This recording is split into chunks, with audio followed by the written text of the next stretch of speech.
अवधूत चिंतन श्री गुरुदेव दत्त.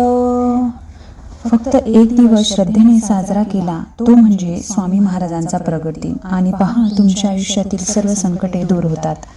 पण हा दिवस कसा साजरा करावा, पारायणाची सांगता कशी करावी, स्वामींच्या मूर्तीवरती अभिषेक कसा करावा, उपवास कसा करावा, उपवासाला काय खावं, कधी खावं आणि स्वामी महाराजांची काय सेवा करावी, हे मी तुम्हाला अगदी सोप्या भाषेमध्ये आणि अगदी 5 मिनिटात होईल. तुमचा जास्त वेळही घेणार नाही.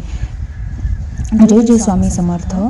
सद्गुरू स्वामी समर्थ. नमस्कार सर्व स्वामी भक्तांना. स्वामी प्रगट दिन हा स्वामी भक्तांसाठी खूप पवित्र, म्हणजेच दुसरी दिवाळी साजरी होत असते. आपल्या मालकाचा, आपल्या परब्रह्माचा हा जो प्रगट दिन आहे तो आपण साजरा करणार आहोत. या दिवशी श्रद्धेने स्वामींची पूजा, जप, पारायण आणि सेवा केल्याने स्वामींची कृपा आपल्यावरती नक्की होते. आजच्या या व्हिडिओमध्ये आपण जाणून घेणार आहोत स्वामी प्रगट दिन कसा साजरा करायचा आहे, स्वामी महाराजांची कुठली सेवा करायची आहे, पारायण सांगता कशी करायची आहे, मूर्तीवरती अभिषेक आणि उपवास कसा करायचा आहे. सर्वप्रथम तुम्हा सर्वांचे या व्हिडिओमध्ये मनपूर्वक स्वागत. स्वामी समर्थ महाराजांचा प्रगट दिन साजरा कसा करावा. सर्वप्रथम सकाळी लवकर उठून जर तुम्हाला ब्रह्मस्नान करता आलं असेल तर योग्यच असेल. पण जर ते पॉसिबल नाही झालं तर सकाळी उठून तुम्ही स्नान करून स्वच्छ कपडे घाला.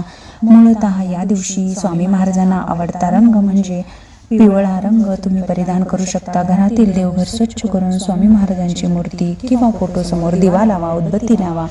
घर प्रसन्न ठेवा. त्या दिवशी तुम्ही स्वामी महाराजांचा मंत्र म्हणजे श्री स्वामी समर्थ, श्री स्वामी समर्थ हा लावू शकता. आणि त्याचं जपही तुम्ही 108 वेळा किंवा 1008 वेळा करू शकता, जसं तुमच्या श्रद्धेनुसार किंवा तुम्हाला होईल, म्हणजे तुमच्या वेळेनुसार तुम्ही ही सेवा करू शकता. आता प्रगट दिन साजरा करायचा म्हणजेच नेमकी काय करायचं, तर त्या दिवशी तुम्ही कोणताही राग मत्सर मनामध्ये धरू नका. फक्त मोकळ्या मनाने स्वामी महाराजांची सेवा करा. जर तुम्हाला जवळच्या केंद्रामध्ये जाणं पॉसिबल होत असेल, शक्य होत असेल, तर तुम्ही नक्की जा. स्वामी महाराजांचा आशीर्वाद तिथे घ्या. मन अगदी प्रसन्न होऊन जाईल, हे मात्र खरं. जर तुम्हाला शक्य नसेल तर तुम्ही घरी देखील स्वामी महाराजांच्या मूर्तीसमोर, त्यांच्या फोटोसमोर बसून स्वामी महाराजांची कोणती सेवा करायची आता आपण ते बघूया. तर स्वामी महाराजांची सेवा करताना मूळतः तुम्ही स्वामी मंत्राचा जप केल्याने म्हणजेच 108 वेळा श्री स्वामी समर्थ हे करू शकता किंवा श्री स्वामी समर्थ, जय जय स्वामी समर्थ या मंत्राचा जप करू शकता. जर तुम्हाला वाटत असेल तर तुम्ही तारक मंत्राचा जप करू शकता. तारक मंत्राने तुम्हाला नक्कीच प्रसन्न वाटेल. तुमच्या मनामध्ये एक अवचेतन ऊर्जा तयार होईल, त्यामुळे नक्कीच प्रसन्न वाटते. आता खूप जणांनी 21 दिवसांची, 11 दिवसांची पारायणं केलेली असतात. काही दुर्गा सप्तशती, काही स्वामी चरित्र, काही गुरुचरित्र अशी पारायणाची सांगता. आता पारायण पूर्ण झाल्यावरती स्वामी महाराजांच्या फोटोसमोर बसून स्वामी महाराजांना नमस्कार करायचा आहे की हे स्वामीनाथा, हे स्वामी राजा, हे स्वामी समर्थ महाराजा, माझ्याकडून झालेली ही सेवा तुझ्या चरणी मी अर्पण करत आहे. पारायण हे जे मी केलेले आहे हे सर्व मनोभावे आणि संपूर्ण श्रद्धा ठेवून केलेलं आहे, तर हे तुमच्या चरणी मी अर्पण करतो आहे. काही माझ्याकडून या पारायण करताना काही चुका झाल्या असतील, माझं मन भरकटलं असेल तर मला क्षमा करा आणि तुमची कृपा सदैव माझ्यावरती राहू द्या. त्यानंतर स्वामी महाराजांची आरती करायची आहे आणि थोडासा गोड प्रसाद, एकतर तुम्ही शिरा किंवा तुम्ही जे काही जेवण बनवलेले असेल ते तुम्ही स्वामी महाराजांना नैवेद्य म्हणून ठेवू शकता. जर तुम्ही प्रगट दिनानिमित्त काही नैवेद्य किंवा काही प्रसाद म्हणून घरामध्ये केलेले असेल तर त्याचाही नैवेद्य तुम्ही इथे दाखवू शकता. आता स्वामी महाराजांच्या चरणी तुम्ही या पारायणाची सांगता करू शकता. आणि आरती म्हणताना श्री स्वामी समर्थ, जय जय स्वामी समर्थ हा नामजप झाल्यानंतर किंवा तुम्ही जी सेवा अर्पण केलेली आहे ही सेवा समाप्त झाल्यानंतर तुम्ही नैवेद्य दाखवू शकता. आणि आरती करताना सद्गुरुनाथ हात जोडितो, अंत नको बघू, किंवा सकाळच्या ज्या काही आरत्या आहेत नित्यसेवामध्ये त्या तुम्ही करू शकता.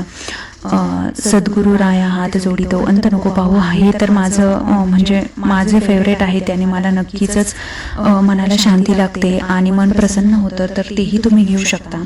मी तर दोन्ही वेळेला असं नामजप करण्याचं तुम्हाला सुचवेल. कारण प्रगट दिन म्हटल्यावरती पृथ्वीवरती जी काही स्वामी महाराजांची शक्ती आहे ही पूर्णपणे एकवटलेली असते. या दिवशी स्वामी महाराजांचा अक्कलकोटामध्ये दर्शन झालेलं होतं सर्वांना. स्वामी महाराजांनी कोणाच्याही पोटी जन्म घेतलेला नाही आहे, ते एक प्रगट झालेले आहेत. त्यानंतर हे तर झालं पारायणाची सांगता कशी करावी. तर तुम्ही एकतर स्वामी प्रकट दिनामध्ये नामजप करा, सर्वात महत्त्वाचं. दुसरं म्हणजे पारायणाची सांगता आत्ता आपण बघितली. आता स्वामी महाराजांच्या मूर्तीवरती अभिषेक कसा करावा. तर पारायणाची सांगता करण्या अगोदर, आरत्या करण्या अगोदर तुम्ही स्वामी महाराजांच्या मूर्तीवरती सकाळीच उठल्यावरती अभिषेक करू शकता. हा पॉईंट मी सर्वात अगोदर घ्यायला हवा होता, पण ठीक आहे. स्वामी मूर्तींवरती अभिषेक कसा करायचा. तर मूर्तीवरती अभिषेक करताना सर्वप्रथम आपण आता ह्या चुका करतो की दररोज देखील देवपूजा झाल्यानंतर ते पाणी वगैरे डोळ्यांमध्ये स्वामी महाराजांच्या मूर्तीमध्ये असे अडकलेले असेल तर असं बिलकुलही करू नका. मूर्ती एकदम स्वच्छ झाली पाहिजे. म्हणजेच प्रथम पाण्याने अभिषेक करा, नंतर दूध दही तुमच्याकडे जे असेल, म्हणजे दूध दही मध साखर पंचामृत जे काही असेल, इव्हन गंगाजल जरी असेल तरी तुम्ही कोणत्याही एकाने या स्वामी महाराजांच्या मूर्तीवरती अभिषेक करू शकता. जर तुमच्याकडे फक्त गंगाजल असेल तर तुम्ही, किंवा साध्या पाण्यानेही असेल तरी तुम्ही स्वामी महाराजांच्या मूर्तीवरती अभिषेक करू शकता. अभिषेक करताना सर्वप्रथम एक नामजप थांबला नाही पाहिजे, तो म्हणजे श्री स्वामी समर्थ, जय जय स्वामी समर्थ. हा नामजप करता करता तुम्ही स्वामी महाराजांच्या मूर्तीवरती अभिषेक करू शकता. हे नामजपच तुम्हाला या संपूर्ण तुमच्या सगळं चक्रव्यूह जे आहेत किंवा तुमच्या ज्या अडीअडचणी आहेत त्यातून तुम्हाला तारणार आहे.